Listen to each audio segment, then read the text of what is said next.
Sitting quietly in the centre of Thirsk is the World of James Herriot Museum.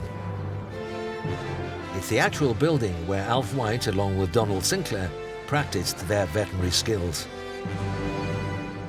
I feel immensely proud to have been trained and worked with Alf White, better known throughout the world as James Herriot. I was one of a generation that were brought up on All Creatures Great and Small and the Herriot books. Those books were an inspiration to me, and like me, hundreds of others who went on to become veterinary surgeons. We wanted to be James Herriot.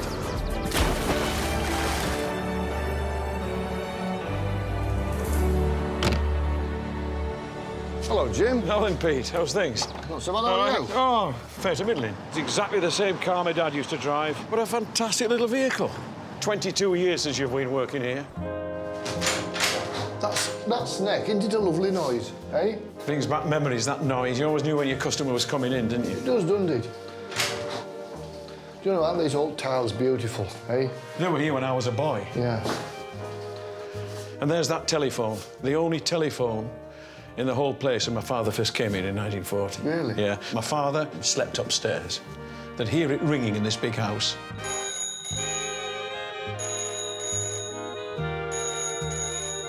My father run downstairs, answer the phone, rush back upstairs, get dressed, rush back downstairs, open the garage door, get the starting handles out, get going, and off. Good morning. Hello, Mr. Bosman. How are you today? All right. How was yourself? Fine, thanks. Grand weather, eh? Yes, it's lovely weather. I was talking to a farmer one day about Alf, and he said, oh, as soon as he got out of the car to go and see any of the animals on his farm, he said immediately you felt happy and calm and confident that everything was going to be sorted. There we all go. Quicker you do it, the less they feel, eh?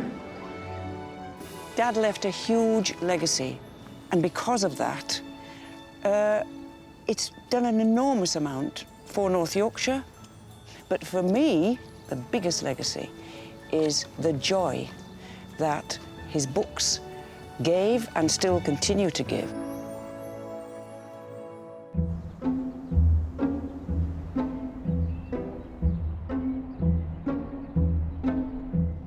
Christmases at Scaledale House with TV vet James Herriot are always special affairs. Love, laughter, the odd family up and down. And this winter, the star of the current series, Nick Ralph, is returning to the place where the real-life drama all began. Merry bloody Christmas. I am here today to meet a very special person who's going to tell me what Christmas was really like behind this door. There was a Christmas spirit about the place. I've often said the character of James Herriot, people read the James Herriot books and they make the idea of what sort of man he was. Well, he was exactly the same man as you read about in the books. He was a very compassionate and very generous and selfless man. How have you enjoyed acting in this series? Absolutely loved it. Yes. Absolutely loved it. Yeah. There's just so much to get your teeth into. As an actor, these really hopeful stories, you know, of people helping out their neighbour, helping one another out. It's kindness and compassion, not only for the animals, but for the people as well. Well, I think my dad would have approved. That's the important thing. I think Herriot himself would have approved. Yeah. And James Herriot himself, I'm sure, my father, he would approve of the production. That's the biggest compliment of all, then. That's the biggest one. Yeah.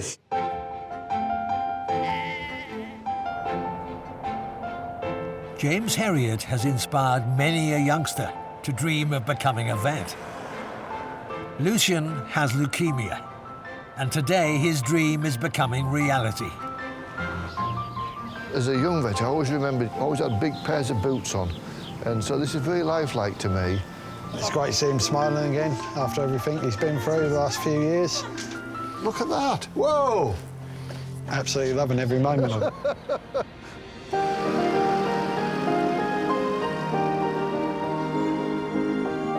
Ah, hello, you two. Hello. Oh, come in. I just can't imagine living in your place of work. You had farmers coming in through here, just great muddy boots, straight in and out, in a family home, which is incredible. It just doesn't happen nowadays. You're looking at history, the life of the countryman, the vet, the farmer, as it was. This is why this place is timeless. Ah, this is home from home. Yeah, this is definitely Mrs. Hall territory. Oh, look, we've got a fresh pot of tea. Ooh, lovely. Jim, obviously your dad's real name was Alf White, but when he first wrote the books, he used the name James Herriot. Where did that come from? Vets had a professional etiquette, which meant that we could not advertise. And if his real name was on his book, he could be struck off. Every time he thought of a name, there was a vet called that name. And he was watching a football match one night, and in goal was a guy called Jim Herriot. And he reached again for the veterinary record. No Herriots. That's my name. And when his first book was going to be published, he said, don't tell anybody. His book had been out for about a week. A fella came up to me in Thirst Marketplace. I've just read a book by a vet called Herriot. It's your dad, isn't it? Come on. Siegfried. That's Donald Sinclair. He jumps out of the pages. He'd written too well. Everyone can read it and relate to it in some way, can't they? Our show's sold worldwide now, and it's extraordinary. You just think there's something unifying in it. One of his greatest legacies is the people that wrote to him, that still write to my sister and I, to say how much good our father's books have done them in bad times. You must be very proud of him. Oh, yes. Everybody says, what's it like having a famous vet as a father? I said we never looked upon him as James Herriot. He was Alf White. He was the father, not the author.